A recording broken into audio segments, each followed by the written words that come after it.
The woman stopped mid-sidewalk, as if the ground had given way beneath her feet.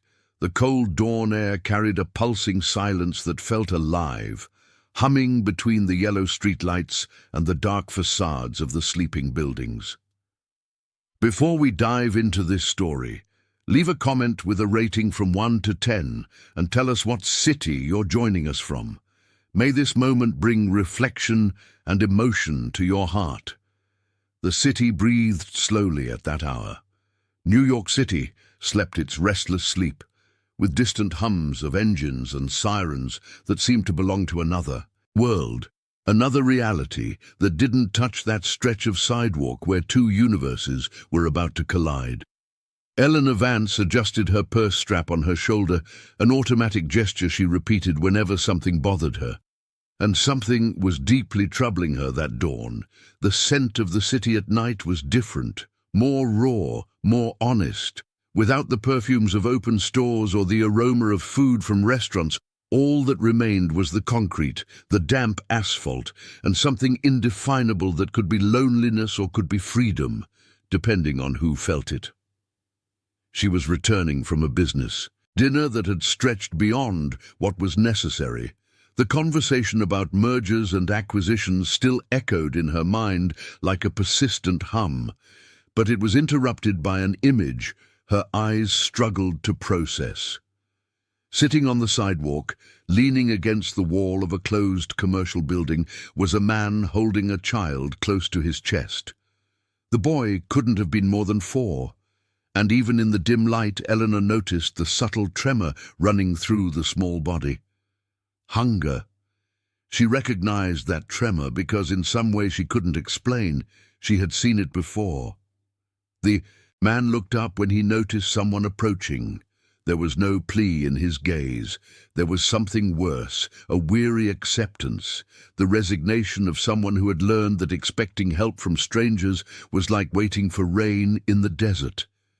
He held his son tighter, as if trying to shield him not from the cold, but from the judgment that would surely come. Eleanor felt the discomfort rise in her throat before she even formed the thought. Her legs wanted to move on, to ignore the scene as she ignored so many others every day. The city was full of people like that, she told herself. It wasn't possible to help everyone, and there was something about that man that irritated her in a way she couldn't name. Maybe it was the dignity with which he held his son. Maybe it was the way he didn't hold out his hand, asking for anything. Maybe it was the fact that even in destitution, he seemed more whole than many of the executives she'd had dinner with that night. A part of her wanted to approach, to ask what had happened, how he'd ended up in that situation. But another part, the part that ran board meetings and closed million-dollar deals, the part that had learned vulnerability, was weakness, recoiled from the scene. It was easier to judge. It was always easier to judge. The phrase escaped before she could contain it. It came out laden with something she mistook for concern, but that sounded like an accusation. What kind of father lets his child starve on the street? The words hung in the air like smoke. The man didn't respond. He merely lowered his face, absorbing the impact of those syllables, like someone receiving a blow they knew all too well. The boy stirred in his arms, murmuring something inaudible, and the father adjusted his position to make him more comfortable, with a delicacy that contrasted violently with the harshness of the sidewalk beneath them. Eleanor stood still for a few more seconds, waiting for a response that never came. A justification, a story, something that would ease the weight beginning to form in her chest. But the man's silence was more eloquent than any words. He simply ignored her, turning all his attention back to his son, as if she had ceased to exist. She walked on, her heels echoing on the empty sidewalk, with a cadence that seemed to accelerate with each step. Her chauffeur waited on the corner, the black car gleaming under the faint streetlight. Eleanor got into the back seat and closed her eyes.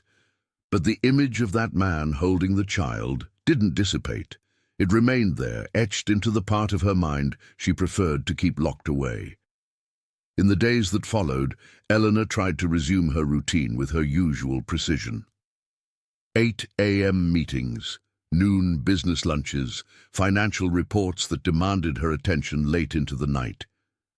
She ran one of the country's largest import companies, inherited from her father, who had died 5 years prior, leaving her not only a considerable fortune, but also an emptiness she filled with work and more work.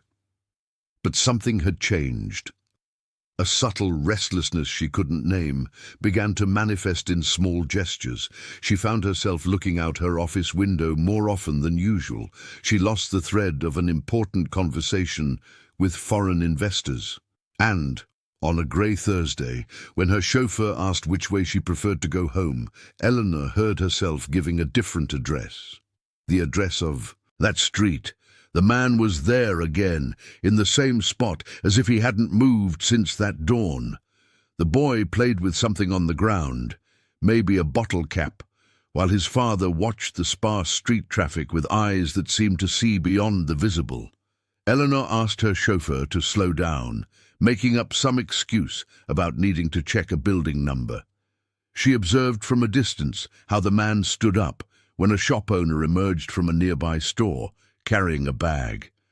The shop owner handed something to the father, who accepted it with a brief nod.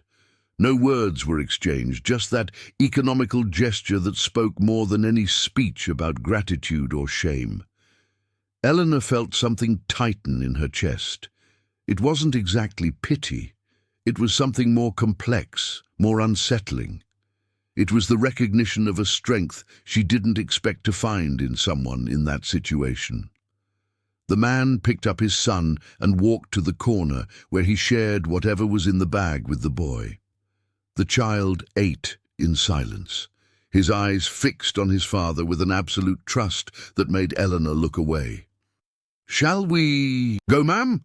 her chauffeur asked through the rearview mirror. She nodded wordlessly, and the car glided down the avenue toward the upscale neighborhood where her penthouse occupied the top 2 floors of a glass and steel building. That night, Eleanor couldn't sleep. She sat in the living room armchair, looking out at the illuminated city through the panoramic windows, thinking of all the choices that had brought her there, and of all the choices that man probably hadn't had. His name was Michael. Eleanor discovered this a week later when she returned to that street for the 3rd time. This time, she got out of the car. She walked toward him with steps that tried to seem casual, but betrayed a hesitation she rarely showed. The boy saw her first and hid behind his father's legs, peeking at her with a mix of curiosity and fear. Michael recognized her immediately. His eyes narrowed for a moment, recalling the words she had spoken that dawn. But there was no anger in his expression. There was only that same weary acceptance, as if he already knew that people like her always found reasons to approach and then disappear, leaving behind empty promises and renewed pain. "I came to apologize," Eleanor said, and the words sounded strange in her own mouth. She wasn't used to apologizing. Not to anyone. Michael didn't respond immediately. He looked at his son, then at the woman before him, measuring something she couldn't decipher. "Apologize for what?" he finally asked, his voice deeper than she expected. Eleanor opened her mouth, but the words caught. For what, exactly? For judging without knowing? For encapsulating in one sentence all the cruelty of a system she herself helped perpetuate? For spending the entire week thinking about him and his son without understanding why? "For everything," she said, and knew it wasn't enough. It would never be enough. The boy emerged from behind his father and took a step toward her. He had large, dark eyes, curly hair that needed a trim, and a thinness that betrayed too many skipped meals. But there was something in his face that completely disarmed Eleanor. A smile. Small, shy, but genuine. "You're pretty," the boy said, and Michael closed his eyes for a second, as if those simple words hurt more than any insult. Eleanor crouched down to the child's height, her designer dress touched the dirty sidewalk, but she didn't notice. "What's your name?" she asked. "Leo," the boy replied. "And you?" "Eleanor." Leo held out his hand, and Eleanor took it. It was small and warm, and trembled slightly, not from cold, but from that contained energy children have when they're about to make an important discovery. "Do you want to be my friend?" Leo asked. Eleanor looked at Michael, seeking permission or perhaps an out. But the father merely watched the scene with an expression she couldn't decipher. There was no hostility there, no hope, just a silent wait, like someone awaiting the next blow, knowing it would come sooner or later. "I do," Eleanor said, and for the first time in many years she wasn't sure if she was lying or telling the truth. The days that followed brought a strange routine Eleanor couldn't name. She passed that street with a frequency she couldn't justify to herself, inventing excuses about traffic detours or non-existent appointments in that area. Her chauffeur never asked anything, but his eyes in the rearview mirror held a silent curiosity Eleanor pretended not to notice. It was like a compulsion she couldn't control. In the breaks between meetings, she found herself thinking of Michael and Leo, wondering how they were, if they'd managed to eat, if the previous night's cold had been bearable. Questions that made no sense in the life she led, but that insisted on occupying increasingly larger spaces in her mind. Michael and Leo had become a constant presence in her thoughts. Not romantically, she told herself, but like a wound she couldn't stop poking. There was something about that man that profoundly disturbed her, something that went beyond his homelessness, beyond the evident poverty, beyond the stark contrast between his life and hers. It was the way he existed in that space, with a dignity that seemed to defy all circumstances. On a Tuesday afternoon, Eleanor found the courage to get out of her car again. Leo ran toward her as soon as he saw her, his bare feet slapping the sidewalk with a joy that made something tighten in her chest. Michael remained where he was, leaning against the wall, watching her approach with that gaze she still couldn't fully decipher. "You came back," Leo said, holding her hand as if they were old friends. "I did," Eleanor confirmed, surprised by the child's natural gesture. She approached Michael, who greeted her with a brief nod. The silence between them was heavy with unspoken things, with questions neither knew how to formulate. Eleanor noticed he held a book, its pages yellowed and worn by time. A poetry book, she saw from the cover. It wasn't what she expected. "You read?" she asked, and immediately regretted it. The question sounded condescending, laden with prejudices she didn't want to admit she held. Michael looked at her for a long moment before responding. "Every day," he said. "It's the only luxury I can still afford." Eleanor felt her face flush. There was something in the way he spoke, a careful cadence, a precise choice of words that betrayed an education that didn't match the sidewalk where he slept. "How did you end up here?" she asked. And this time there was no judgment in her voice, only genuine curiosity. Michael closed the book and looked at his son, who was playing with a rock a few feet away. "The same way everyone does," he replied. "One decision at a time, until there aren't any left to make." He didn't tell his story that day, nor the next day, nor the week that followed.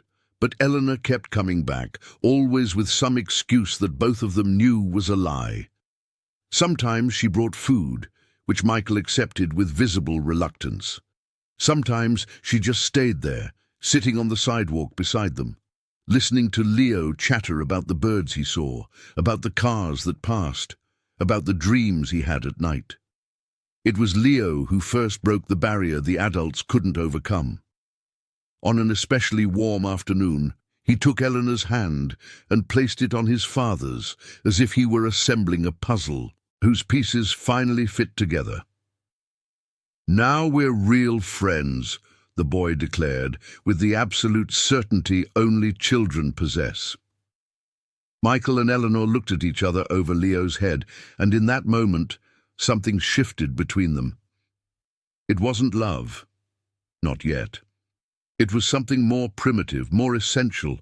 It was the recognition of a shared humanity that transcended all the differences that separated them.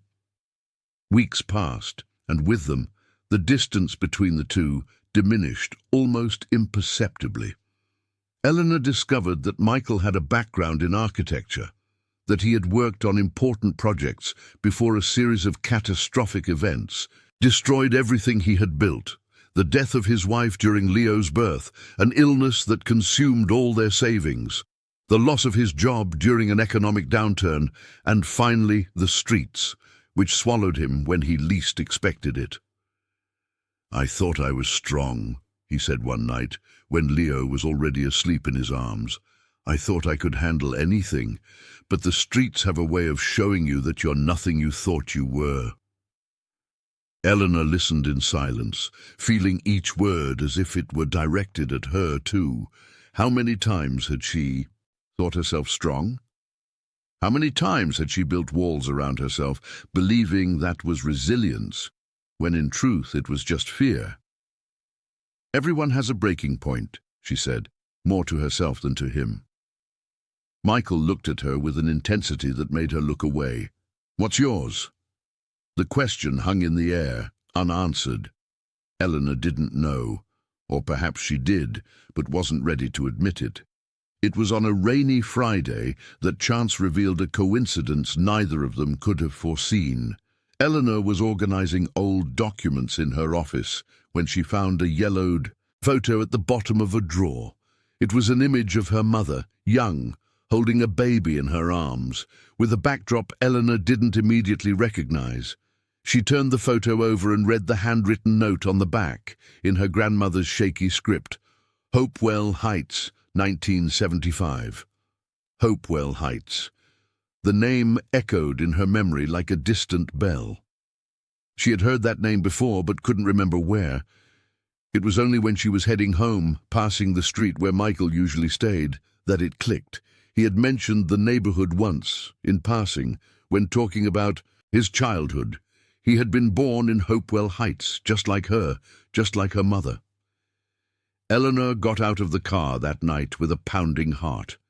The rain had stopped, leaving the city with that characteristic smell of wet asphalt and unfulfilled promises. Michael was in his usual spot, but there was something different in his posture, a tension she hadn't noticed before. "You were born in Hopewell Heights," she said, without preamble. Michael looked up, surprised. "How do you know?" "I was born there too," Eleanor replied. "My mother was, at least, before she moved here." The silence that followed was different from all the others. It was a silence laden with possibilities, with connections neither had imagined. Michael slowly stood up, as if processing information that changed everything he thought he knew. "What was your mother's name?" "Celia. Celia Vance. Well, Celia Davis before she got married." Michael took a step back, as if he'd taken an invisible punch. "I knew a Celia Davis," he said, his voice strangely hoarse. "When I was a kid. She lived next door to my grandmother." Eleanor felt the ground sway beneath her feet. It wasn't possible. The city was too big. The world too big for this kind of coincidence, but there he was before her with an expression that said it was true, that in some inexplicable way their paths had crossed long before that dawn, when she judged him without knowing. "My grandmother used to talk about her sometimes," Michael continued, his eyes lost somewhere in the past. "She'd say she was the kindest girl in the neighborhood, that she helped everyone, even when she barely had anything herself."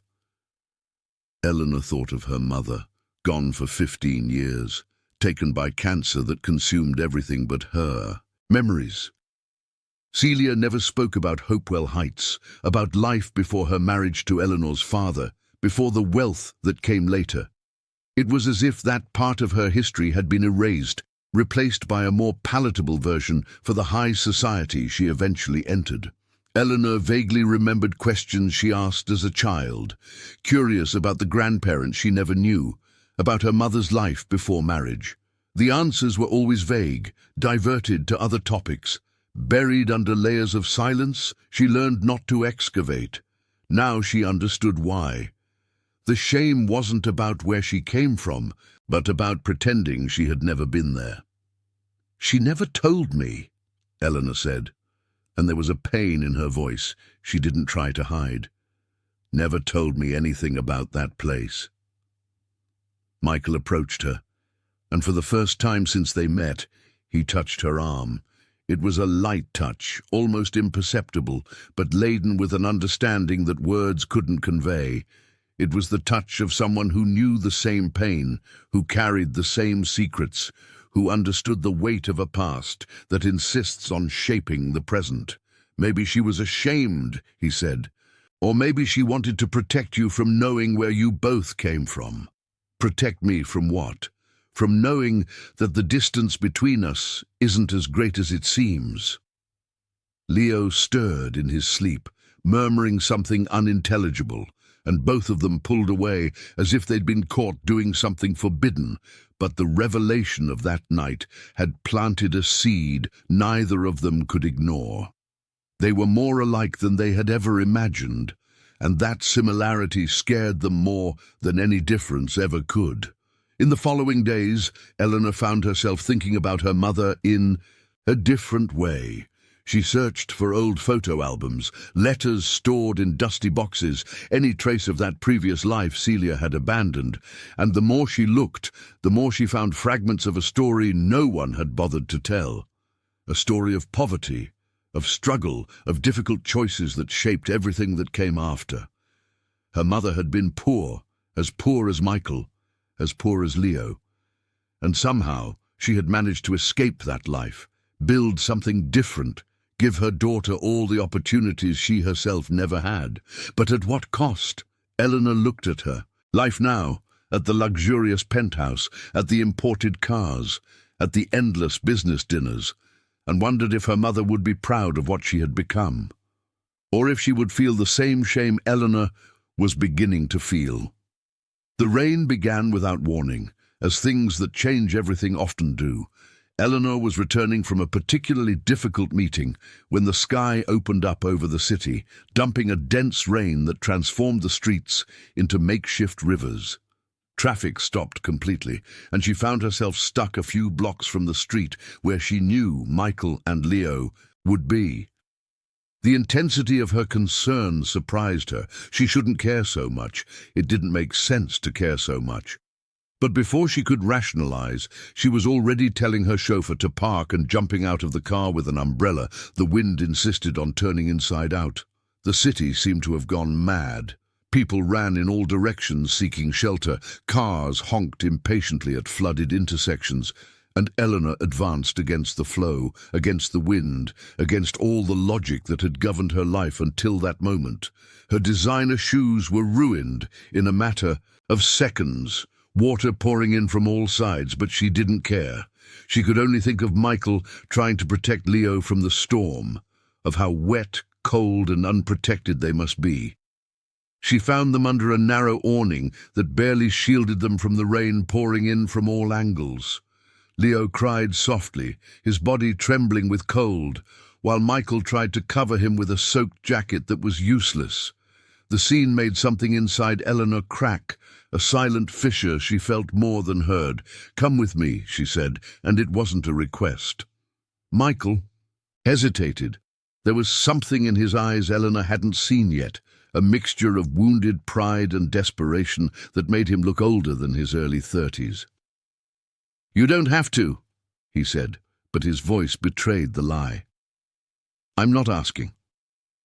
She led them to the car, ignoring her chauffeur's glances and the mud-stains Leo's bare feet left on the leather seats. The drive to her penthouse was made in silence, punctuated only by the boys' muffled sobs and the sound of rain drumming on the vehicle's roof. When they entered the apartment, Michael stopped in the hall, as if he had crossed an invisible boundary. His eyes swept over the immense space, the artwork on the walls, the furniture that cost more than he had ever earned in a year of work. Eleanor saw the exact moment he realized the true extent of the chasm between them. "I shouldn't be here," he said, taking a step back. "Why?" The question was simple, but it carried the weight of everything they had left unsaid in recent months.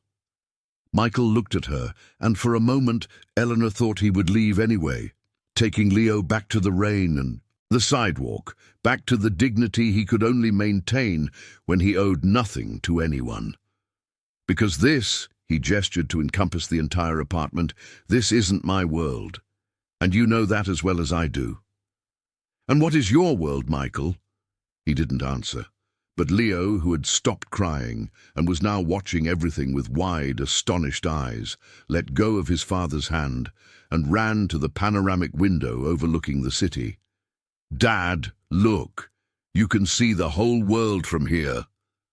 The innocence of that exclamation broke the tension hanging in the air. Michael closed his eyes for a second, taking a deep breath, and when he opened them again, there was something different in his expression. It wasn't exactly surrender, it was something closer to acceptance. "Just for tonight," he said, and Eleanor nodded, understanding that this was the most he could concede.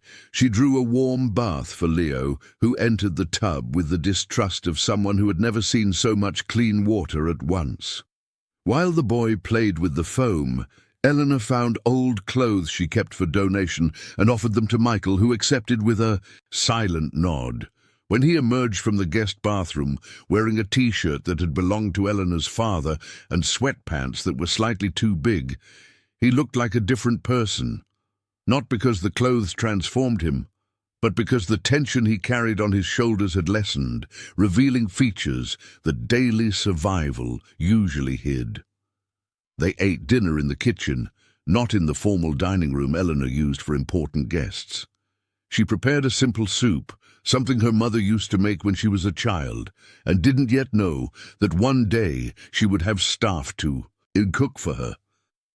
Leo devoured 3 bowls, and Michael ate in silence, his eyes occasionally meeting hers across the table. It was strange to have people in that apartment who weren't employees or business partners. Eleanor couldn't remember the last time she had cooked for someone, the last time she had felt the warmth of a shared meal without ulterior motives, without hidden agendas, without the need to impress or negotiate. Leo chattered between spoonfuls, telling stories about things he saw on the street, about dreams he had, about his father who was the strongest man in the world.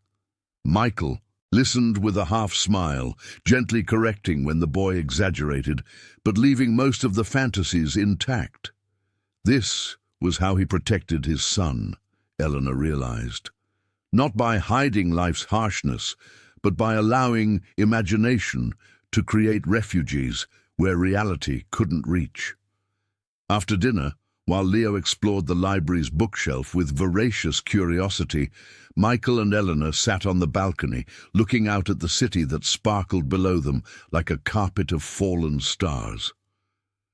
"Thank you," he said, and the words sounded wrenched from him, as if each syllable cost something precious. "You don't need to thank me." "I do. You didn't have to do any of this. You don't owe me anything." Eleanor thought of all the things she could say, that she was doing it because she wanted to, not because she had to, that his and Leo's presence had become the most real part of her days, that every time she returned to that empty apartment, she missed the conversations on the sidewalk, Leo's laughter, the comfortable silence she had learned to share with Michael. But none of that came out. Instead, she said something else. "My father raised me to believe that merit was everything," she began, her voice low as if sharing a secret. "That successful people were those who worked harder, who wanted more, who deserved more. And people who had nothing, well, somehow it was their fault." Michael said nothing, but his silence was a permission to continue. I believed that for a long time, until I met you." She looked at him, and there was a vulnerability in her eyes he had never seen before. "You showed me I was wrong. Not with words, but with everything. The way you care for Leo, the way you maintain your dignity even when everything is against you, the way you read poetry on the sidewalk as if it were the most natural thing in the world." Michael looked away toward the city below. "I'm no example of anything," he said. "I'm just a man who failed, who couldn't protect the family he had, who can't even give his son the basics." "You're here," Eleanor said. "You woke up every day and kept going. That's not failing, Michael. That's the hardest thing there is." The silence that followed was different from all the previous ones. It was a full silence, not an empty one. A silence that held all the words they still didn't know how to say. Leo appeared at the balcony door, holding a book against his chest. "Eleanor, can you read to me? Dad always reads, but I want to hear you too." She looked at Michael, who nodded with a half-smile. "Of course I can." The three settled on the living room sofa, Leo between them, with the book open on his lap. It was a collection of children's stories, and Eleanor began to read with a voice that gained confidence with each page. Leo fell asleep before the third story, his head falling onto his father's shoulder, his hand still holding the hem of Eleanor's blouse. Neither of them moved for a long time. They stayed there, caught in that moment that seemed to exist outside of real time, outside the rules of the world that separated them. And for the first time, Eleanor allowed herself to imagine what it would be like if that wasn't just one night. If that could be a life. Michael was the first to speak, his voice so low she almost didn't hear him. "This can't last, you know." Eleanor knew, of course, she knew. But knowing didn't make it easier. Why not? Because the world out there won't allow it, because people will talk, because you have a life that doesn't include someone like me. What if I want to include you? He looked at her, and there was so much in that gaze that Eleanor felt as if she were drowning. "You don't know what you're saying." "Maybe not, but I know what I'm feeling." Michael didn't answer. But he also didn't pull away. And that night, as the rain continued to fall over the city, something new was born between them. Something fragile, uncertain, full of obstacles they couldn't even imagine yet, but real. As real as Leo's small hand holding Eleanor's blouse, as real as the warmth emanating from Michael's body beside hers, as real as the fear they both felt, but neither was willing to let win. Dawn brought with it the reality that the night had managed to suspend. Michael woke before everyone, put on the clothes Eleanor had washed and dried overnight, and woke Leo with a tenderness that contrasted with the harshness of his decision. "We have to go," he said, when Eleanor appeared in the living room, still in her robe, her loose hair falling over her shoulders. "You don't have to." "We do." There was something in his voice that prevented any argument. A finality Eleanor recognized as the same she herself used in the toughest meetings. The difference was that this time she was on the other side. Leo said goodbye with a hug that lasted longer than Eleanor expected. The boy didn't want to let go, and for a terrible moment she thought she would cry right there, in front of Michael, breaking the composure she had maintained all night. "Will we see you again?" Leo asked, his big eyes fixed on her. Eleanor looked at Michael, seeking an answer he didn't give. "Of course we will," she said, and hoped she wasn't lying. They left without looking back, and Eleanor stood in the apartment's foyer for a long time after the door closed, feeling the void they left behind like a physical presence. The following days were difficult in a way she couldn't explain. Eleanor returned to her usual routine, to meetings and reports, to business dinners and lonely nights. But something had changed. The apartment seemed bigger, quieter, emptier. The corners where Leo had played held echoes of his laughter. The sofa where the three of them had sat together carried a memory she couldn't erase. She passed Michael's street a few times, but he wasn't there. Not the next day, nor the week after. It was as if he and Leo had dissolved into the city's vastness, swallowed by the same system that had spit them onto the streets in the first place. Concern gave way to despair, which in turn gave way to something Eleanor struggled to recognize as fear. Fear that something had happened, fear of never seeing them again, fear that that night had been a dream she invented to fill the void of a life that suddenly seemed terribly incomplete. It was her executive assistant who first noticed the change. "Everything all right, Eleanor? You seem different." "I'm fine," she replied, and the lie came out so automatically it startled her. But she wasn't fine. Nothing was fine. And the worst part was she had no one to talk to about it. She didn't have real friends, just business partners and acquaintances. She had no family besides a distant aunt she saw once a year. At Christmas, she had no one who could understand what had happened because she herself didn't understand. It was in this state of confusion that the first comments began to surface. First, as whispers in the hallways of the corporate building where her office was. Then as veiled questions during social gatherings, and finally as an article on a gossip website that a resentful ex-employee had fed with distorted information. "Millionaire CEO spotted sheltering homeless man and son," read the headline. The accompanying photo was grainy, taken from a distance, but it clearly showed Eleanor helping Michael and Leo into her car that rainy night. The reactions were immediate and brutal. Her partners demanded explanations. Investors questioned her judgment. Important clients expressed veiled concern about the company's image. And on social media, where Eleanor had never had an active presence, thousands of strangers opined on her life with a certainty that only ignorance allows. Some called her a saint, others naive. Many insinuated there was something more sinister behind her generosity, that nobody did anything for free, that she certainly had some ulterior motive. The theories were as varied as they were cruel, from her using Michael for a money laundering scheme to him being a professional con artist manipulating her.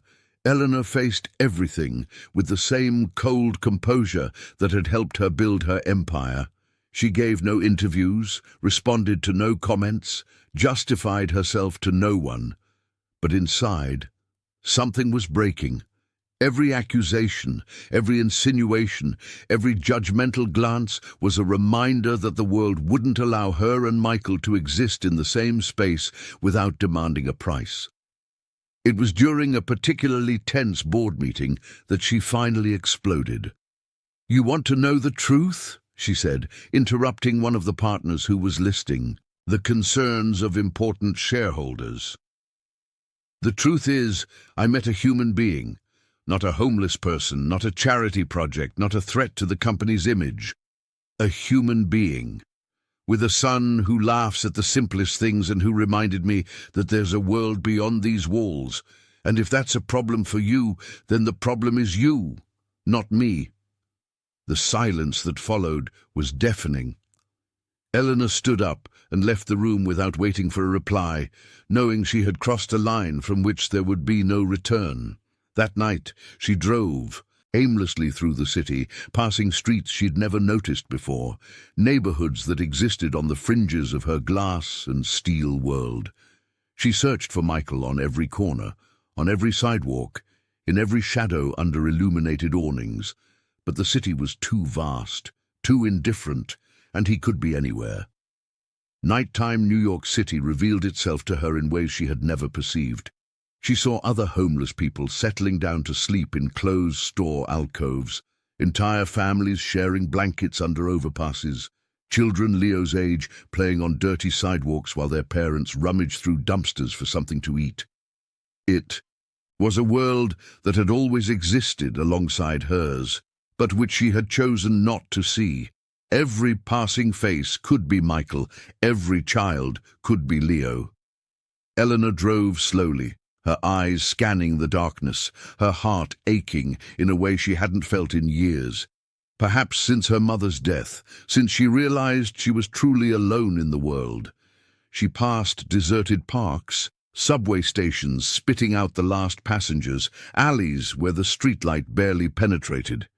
And in each place she left a little of her certainty behind, the certainty that she knew who she was, that she understood the world, that she had control of her own life. It was close to midnight when she finally found him, not on the street where they usually met, but in a narrow alley behind a closed restaurant where he and Leo were sharing food scraps someone had left in the dumpster. The scene made Eleanor stop her car in the middle of the street, ignoring the honks of the few passing vehicles. She got out and walked toward them, her heart pounding so hard she could hear it in her own ears. Michael saw her approach, and his face closed into an expression she didn't immediately recognize. It wasn't anger. It was something worse. It was resignation. "You shouldn't be here," he said. "I looked for you for weeks." "I know. That's why I left." The alley smelled of spoiled food and urine, but Eleanor barely noticed. Her eyes were fixed on Michael, trying to understand how he had managed to disappear so completely, how he had survived those weeks without the little support she offered. Leo, who until then had been focused on the food, looked up and smiled when he saw Eleanor. The smile was the same as always, full of a pure joy that defied all circumstances. But his father held his arm, preventing him from running to her as he used to. Eleanor looked at the boy and felt her heart break once more. Leo had lost weight. His cheeks were more hollow, his eyes more tired. The weeks on the street had taken their toll, and the guilt of it weighed on her like a sentence. "Why did you run away?" Eleanor asked, and there was a pain in her voice she didn't try to hide. Michael slowly stood up, wiping his hands on his dirty pants. "Because I saw what they're saying about you, because of me, because of Leo. I don't care what they're saying, but I do." He took a step toward her, and for the first time, Eleanor saw tears in his eyes. "Do you think I didn't want to stay? That I don't think about that night every day? But I can't destroy your life, Eleanor. I don't have that right. And you think you have the right to decide for me?" The question hung between them, heavy with everything they hadn't said. "I'm a burden," Michael said, his voice breaking. "Leo and we're a burden you don't need to carry." Eleanor approached him, ignoring the grime of the alley, ignoring the smell of trash, ignoring everything but the man in front of her. "You two are the only real thing I have," she said. "The only thing that makes sense in this ridiculous life I've built. And if you think I'm going to let you disappear like that, you don't know me as well as you think." Leo let go of his father and ran to her, hugging her legs with a strength that belied his small size. "I missed you," the boy said, his voice muffled against her skirt. Eleanor crouched down and hugged him back, feeling the tears she had held back for weeks finally escape. "Me too, sweetie. Me too." When she looked up, Michael was watching her with an expression that mixed disbelief and something that might have been hope. "Are you sure?" he asked. "Because if we start this, there's no turning back. The world will still be against us. People will still talk, and I can't promise anything beyond who I am." Eleanor stood up, still holding Leo's hand. "Then promise me that. Promise me you'll be who you are. That's all I need." Michael closed his eyes for a moment, fighting against something within himself she couldn't see. When he opened them again, there was a decision there that would change everything. "I promise," he said, and the words sounded like an oath. The weeks that followed were an exercise in impossible balance.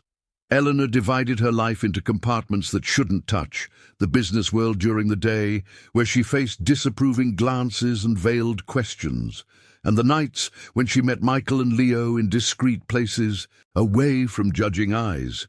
It wasn't sustainable. She knew it. Michael knew it, but neither of them could stop. The accident happened on a seemingly ordinary Tuesday.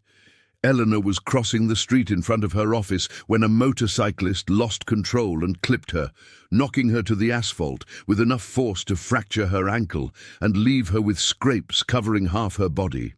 It wasn't serious, the doctors said.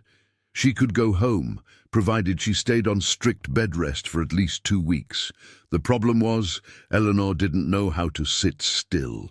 She never had. And the prospect of 2 weeks stuck at home, alone with her thoughts, was more terrifying than any fracture. It was Michael who appeared at the hospital, notified by an employee Eleanor didn't even remember instructing. He entered the room with Leo in his arms, both looking out of place in that environment of white walls and beeping machines. "How did you know?" she asked, too surprised to hide her joy at seeing them. "Your chauffeur found me. Said you'd want me to come." Eleanor made a mental note to give her chauffeur a raise, or maybe fire him, for knowing her so well. Leo approached the bed cautiously, his eyes wide with concern. "Are you going to die?" he asked, with the brutal frankness of children. "No, sweetie. I just hurt my leg." "Can I draw on it? Dad said casts are for drawing." Eleanor looked at Michael, who shrugged with a half-smile. "You sure can," she said, and Leo immediately began looking for pens in the bag Eleanor had left on the chair beside her. That's how everything changed. Not with grand declarations or dramatic decisions, but with a 4-year-old boy drawing crooked flowers on a white cast, while his father silently watched the woman who had entered their lives in a way neither of them could explain. The days of recovery transformed into something Eleanor had never experienced before.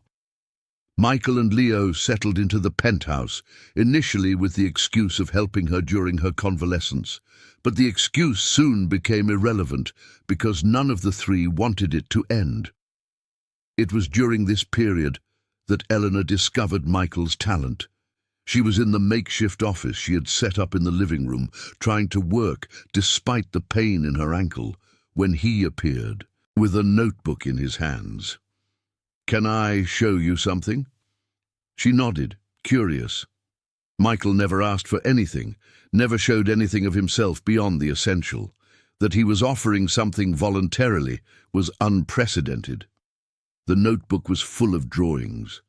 Not amateur sketches, but complete architectural projects with a precision and creativity that left Eleanor speechless.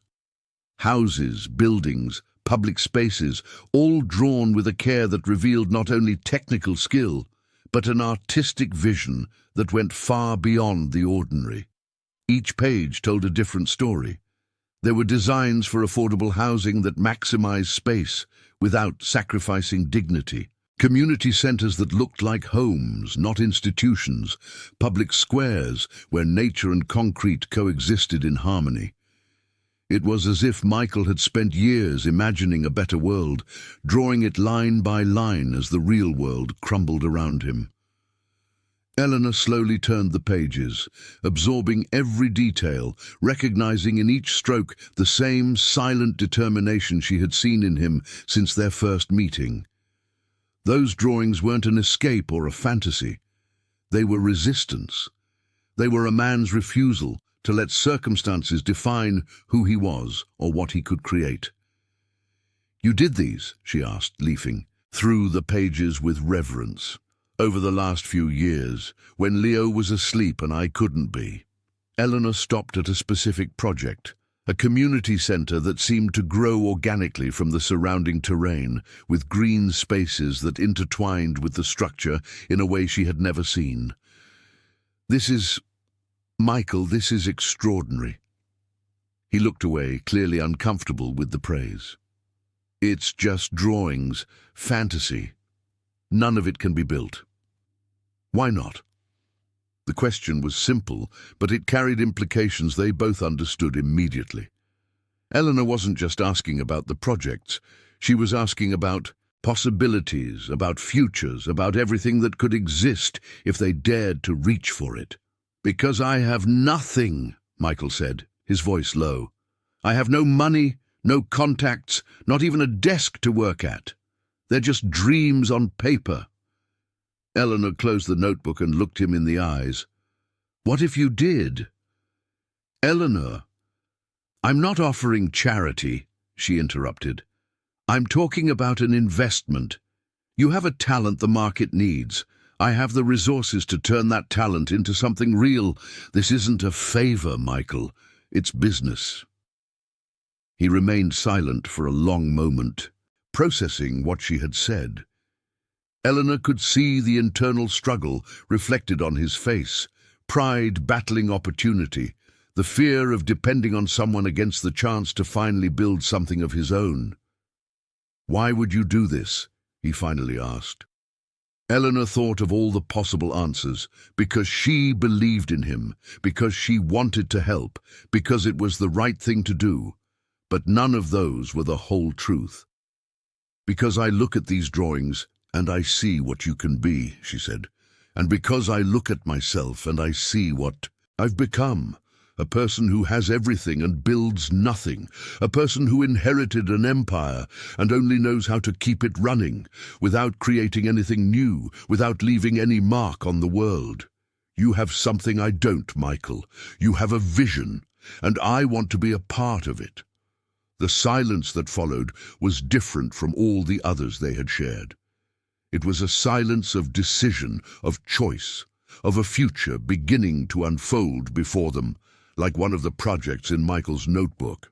"I accept," he finally said, "but with one condition." "What is it?" "That it's a real partnership, not you funding and me executing, both of us together sharing risks and responsibilities, or nothing at all." Eleanor extended her hand, and he shook it. The handshake lasted longer than it should have, their fingers intertwining in a way that went beyond professional. "A real partnership," she confirmed. In the following days, the apartment transformed into a makeshift architecture office. Michael spread his drawings across the living room table, refining details, creating new projects, while Eleanor made calls, scheduled meetings, opened doors he could never have opened alone. Leo watched everything, with a silent happiness that contrasted with the adult's hustle. The boy had found his place in that strange space, between the colored pencils he used to draw alongside his father, and the books from Eleanor's library that he browsed with infinite curiosity. It was on one of those work nights that Eleanor realized how much her life had changed.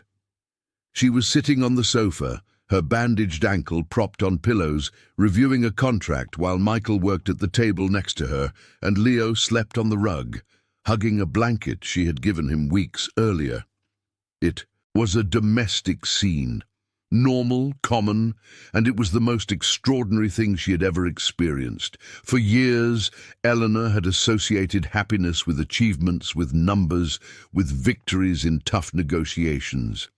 Now she discovered that true happiness lay in silent moments, in the spaces between words, in the simple presence of people who cared. She watched Michael work, the way he focused on the drawing with an intensity that excluded everything else. How his fingers moved with precision over the paper, translating visions into concrete lines. It was beautiful to see him like that, lost in his element, free from the worries that normally weighed on his shoulders. Leo stirred in his sleep, murmuring something incomprehensible, and Michael immediately looked up to check on his son. The gesture was automatic, instinctive, and said more about who he was than any resume or portfolio could. "What are you thinking about?" Michael asked, noticing she had stopped reading. "How strange life is." He put down his pencil and turned to her. "Strange how?" 3 months ago, I had everything money could buy and nothing that truly mattered. Now, She gestured to encompass the room, the sleeping boy, the man watching her, with an attentiveness that made her feel truly seen for the first time. "Now I have this, and this is worth more than anything." Michael got up and walked over to her, sitting on the edge of the sofa, careful not to wake Leo. "You know it won't be easy," he said. "The projects might not work out, people will keep talking, and I'm still me." "And I'm still me," she replied, "with all my flaws, my arrogance, my inability to ask for help. But maybe that's exactly why it works, because neither of us is perfect, but together, maybe we can be enough." Michael didn't respond with words. He simply leaned in and rested his forehead against hers, in a gesture of intimacy that said more than any declaration could. And there, in that apartment that was once a gilded cage, something new was being born. It wasn't romantic love, not yet. It was something deeper, more essential. It was two broken people finding in each other's cracks a place where they could finally belong. The peace lasted exactly 23 days. Eleanor recounted later, replaying each moment as if she could pinpoint the exact instant everything began to unravel. It was on a Saturday morning when the sun streamed through the apartment windows with an almost cheerful insistence. Michael had gone out to buy bread at the corner bakery, a new habit he had developed since they started living together. Leo stayed in the living room, building towers with wooden blocks Eleanor had bought for him. She was in the bedroom finishing dressing when the silence hit her. Not the usual silence of the empty apartment, but a different kind of silence. A silence that was heavy. She returned to the living room and found the blocks scattered on the floor. The unfinished tower toppled sideways, but Leo wasn't there. "Leo!" she called, checking the kitchen, the bathroom, the office. Each empty room tightened the knot in her chest. "Leo!" The apartment door was ajar. Eleanor felt the world tilt beneath her feet. Her ankle still ached. The cast had only been removed a week prior, but she ran to the elevator without thinking of the pain. She descended the 30 floors in a state of controlled panic that kept her from screaming, from crying, from doing anything but searching. Michael found her in the building lobby. The bag of bread forgotten on the floor, his face transformed by a terror she recognized as a mirror of her own. "He's gone," Eleanor said, her voice strangely calm. The door was open. She didn't need to say anything else. Michael ran into the street, looking in all directions, calling his son's name with an urgency that made passers-by stop and stare. Eleanor followed, her heart pounding so hard she could feel it in her temples. The hours that followed were the longest of their lives. They scoured every street in the neighborhood, every park, every corner where a 4-year-old boy could have hidden or gotten lost. Eleanor called the police, every hospital in the area, every contact she had in the city. Michael knocked on strangers' doors, showed pictures of Leo on their phones, asked homeless individuals if they had seen a child alone. No one had seen anything. The city, which Eleanor had always considered hers, now revealed itself as a hostile labyrinth. Every corner looked like the last. Every alley hid shadows that could be anything. She had never realized how many dangers a metropolis offered a lost child, how many ways there were to disappear without a trace. Michael walked like a man possessed, his body driven by a desperate energy that seemed endless. But Eleanor saw how his hands trembled, how his voice grew hoarser each time he called his son's name. She saw the fear in his eyes, a fear that went beyond a father's normal concern. It was the fear of someone who had already lost too much, who didn't know if he would survive another loss. The sun began to set, painting the sky orange and pink, a beauty that seemed obscene in the face of the despair consuming them both. Eleanor sat on a park bench, her body too exhausted to continue, her mind refusing to accept what might be happening. Michael sat beside her, his shoulders slumped in a way she had never seen. He seemed smaller, diminished, as if each passing hour stole a part of him that would never return. "It's my fault," he said, his voice breaking. "I shouldn't have left him alone. Not for a minute. I know how he is. I know he likes to explore. I know he doesn't understand danger. I should have." "Stop," Eleanor interrupted, taking his hand. "That doesn't help. We need to think. Think about what? He could be anywhere. He could have been, someone could have—" He couldn't finish the sentence, and Eleanor didn't want him to, because if they said it aloud, it would become real in a way she couldn't bear. "Where would he go?" she asked, forcing herself to be rational. "If he could go anywhere, where would it be?" Michael closed his eyes, trying to think through the panic. He sometimes talks about a park, a place we used to go when we lived on the street. The park was on the other. Park was side of the city, in a neighborhood Eleanor had never visited. They hailed a cab because neither of them trusted themselves to drive in that state. The ride lasted 40 minutes that felt like 40 years. Eleanor looked out the window, seeing nothing, her mind filled with images she tried to push away without success. Michael held her hand with a strength that would leave marks, but neither of them complained. The park was small and poorly maintained, with rusty playground equipment and sun-baked grass. But to Leo, Michael explained as they searched, it was a magical place. It was where he had taken his first steps, where he had learned to run, where father and son spent afternoons when they still hoped things would get better. The park seemed larger in the gathering darkness. Each shadow was a possibility, each sound a warning. Eleanor felt the cold penetrate her bones, despite the mild night, a cold that came from within, from the fear that had settled into every cell of her body. Michael walked ahead, calling his son's name with a voice that grew weaker with each repetition. Eleanor followed closely, her eyes scanning every corner, every bench, every thicket where a boy could have hidden. It was she who saw him first, a small form beneath the rusty slide, almost invisible in the dim light. Her heart stopped for a terrible second before recognizing the pattern of the T-shirt Leo was wearing when he disappeared. "Michael!" she called, her voice coming out in a strangled whisper. "Michael, over there!" They found him sleeping, curled up like a frightened animal, his arms wrapped around his knees, his face marked by dried tear streaks. He was dirty, with leaves in his hair and scratches on his arms, but whole, alive, breathing. Michael fell to his knees beside his son, hugging him with an intensity that woke Leo with a start. But as soon as he saw his father, the boy clung to him with the same force, sobbing against his chest. "I wanted to see the park, Daddy. Our park. But then I got lost and didn't know how to get back." Eleanor stood a few feet away, tears silently streaming down her face. She didn't want to interrupt that moment, that reunion that meant more than words could express. But Leo saw her and held out his hand.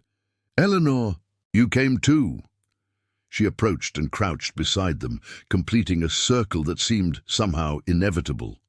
"Of course I came," she said. "I'll always come." The three stayed there for a long time, embracing on the ground of an abandoned park as night fell around them. They didn't need words. The fear they had shared, the despair that had consumed them, had created a bond that none of the three would know how to undo even if they wanted to. It was Michael who finally broke the silence. "I can't take it anymore," he said, his voice hoarse from crying and shouting.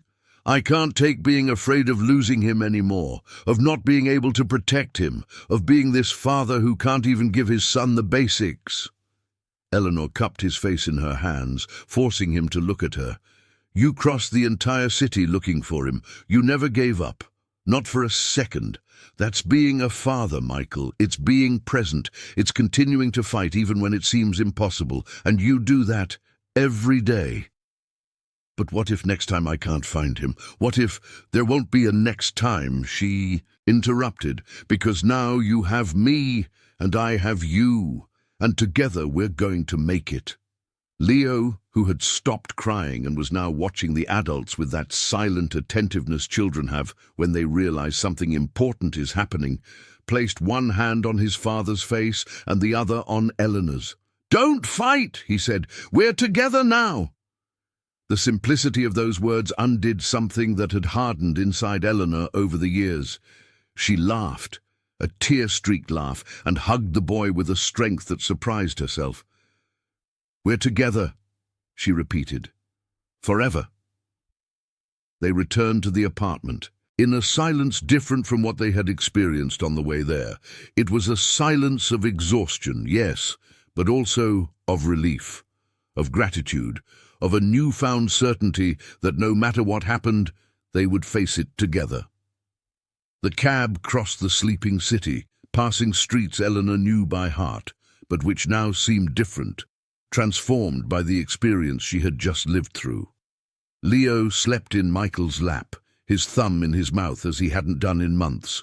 Regressing to the comfort of old habits that fear had reawakened, Eleanor looked out the window, seeing her own reflection superimposed on the urban landscape.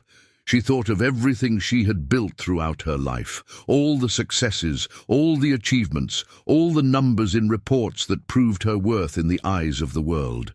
And she realized, with painful clarity, that none of it meant as much as the last few hours.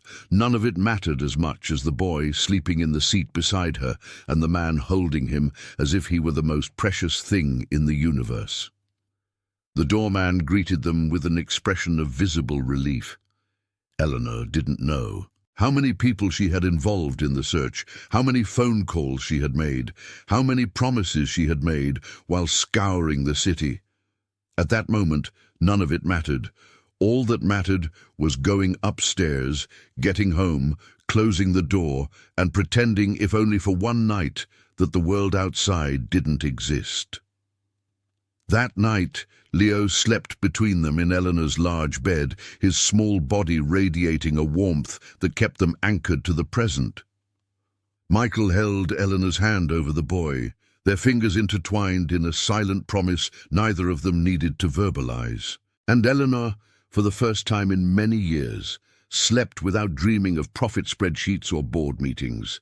She dreamed of a small, ill-maintained park where 3 people found, under a rusty slide, something no amount of money in the world could buy. The months that followed brought transformations none of the 3 could have foreseen. Michael's first project was approved by a development company Eleanor had introduced during a meeting where he, nervous and unaccustomed to the corporate environment, presented his ideas with a passion that won over even the most skeptical investors. The community center Eleanor had admired, in his notebook, began to come to life. It was no longer just a dream drawn on lonely nights, but a concrete reality, with foundations being dug and walls being erected on a plot of land that was once just overgrown and abandoned.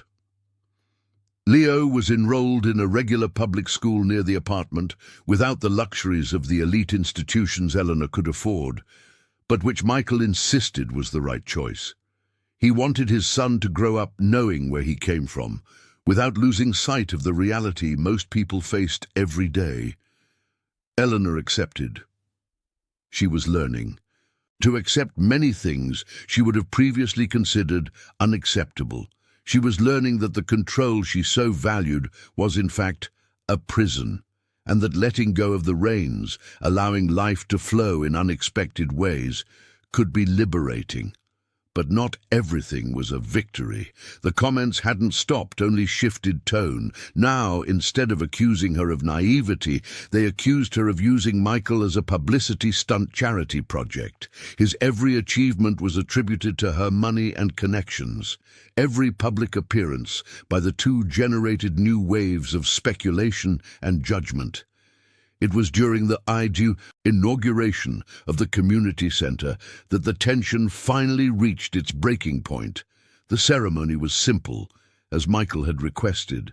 No champagne or celebrities, just the neighborhood residents who would benefit from the project, the workers who had built the building, and a few guests from Eleanor's world she couldn't avoid. The community center rose against the afternoon sky as a silent testament to everything they had overcome to get there. Every wall, every window, every architectural detail carried a story that went far beyond the technical design. It was the story of a man who refused to give up, of a woman who learned to see beyond her certainties, and of a boy who united two worlds that should never have crossed paths.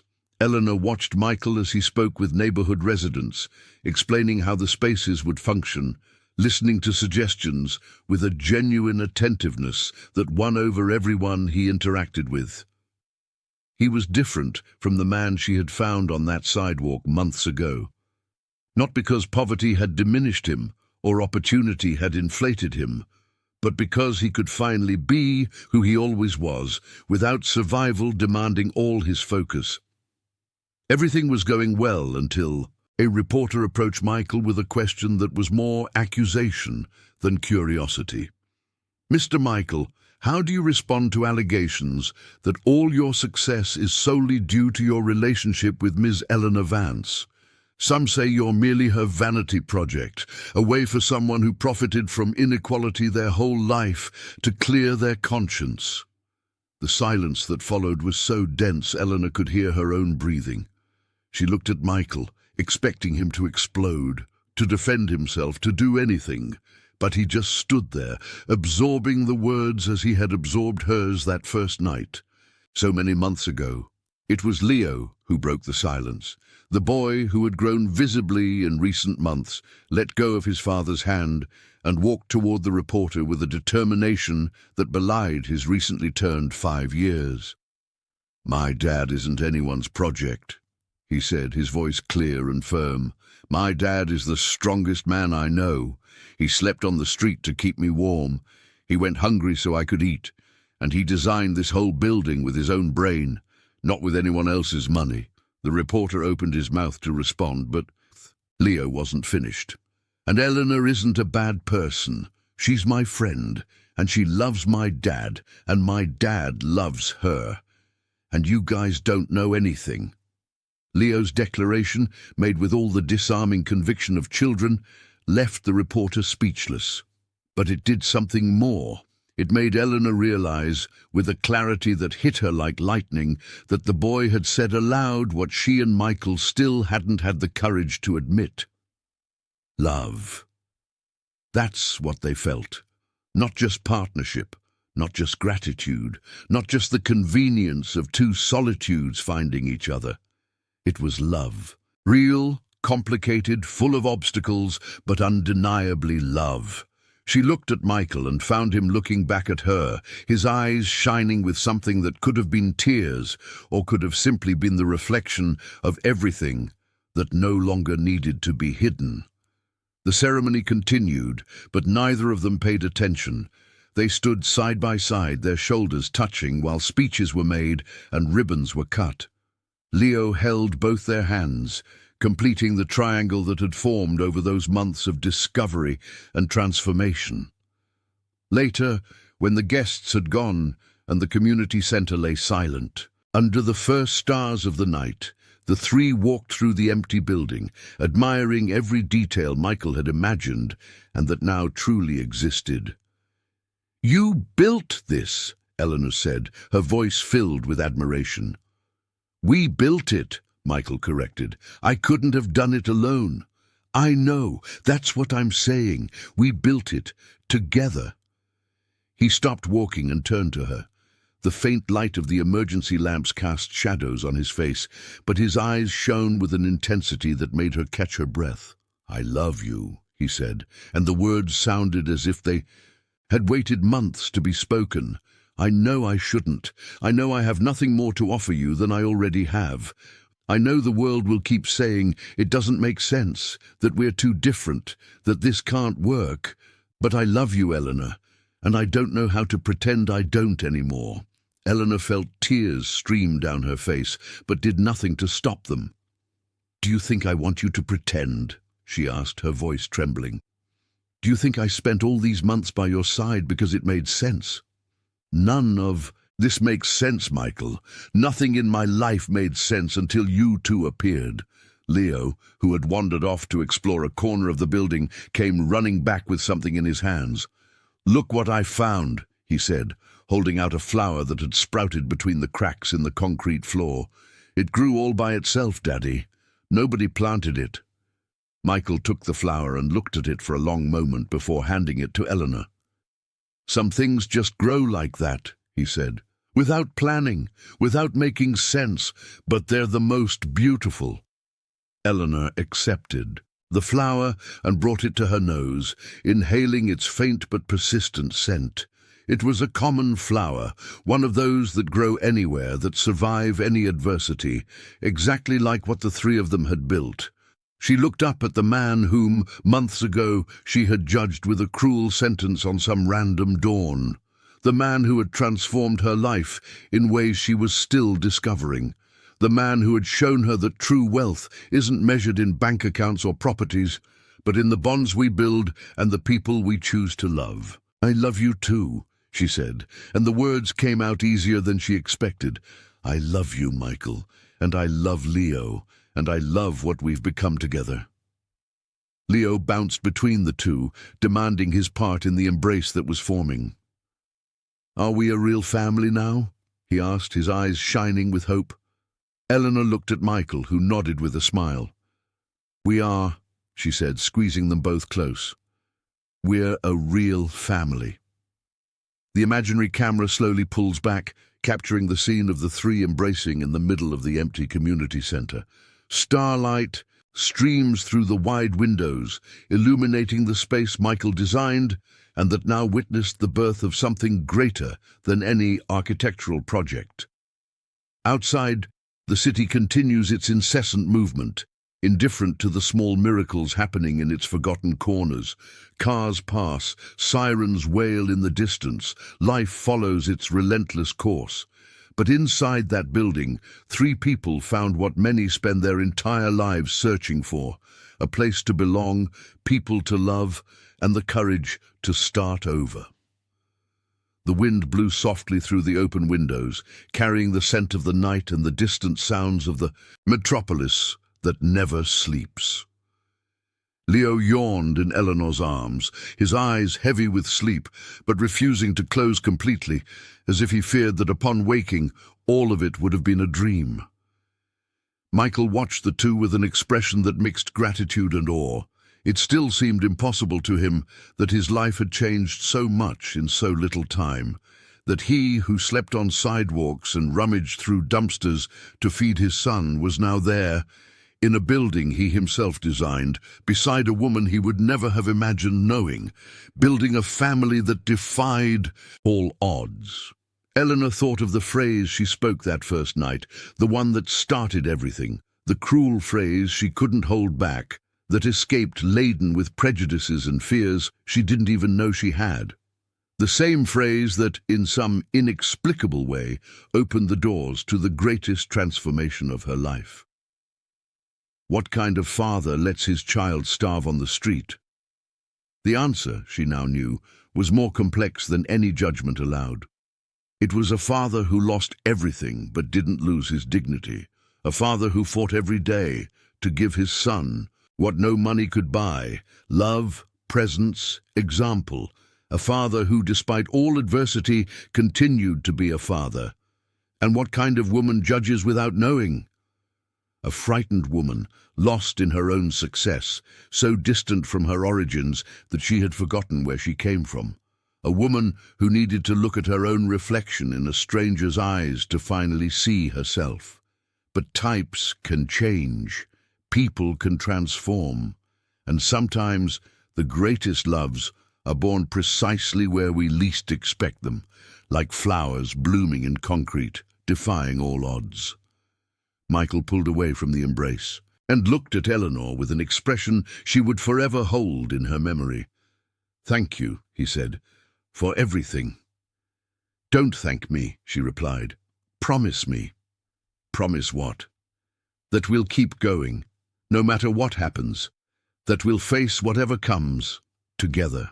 He took her hands in his, with the same tenderness with which he held Leo on cold nights on the sidewalk.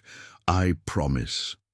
And there, in that moment suspended between past and future, between pain and hope, between what they were and what they could become, three lives definitively intertwined, not because the world allowed it, but because they chose.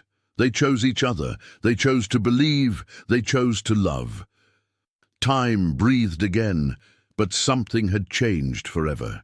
The city was still out there, with its millions of stories happening simultaneously, with its tragedies and triumphs, its encounters and missed connections.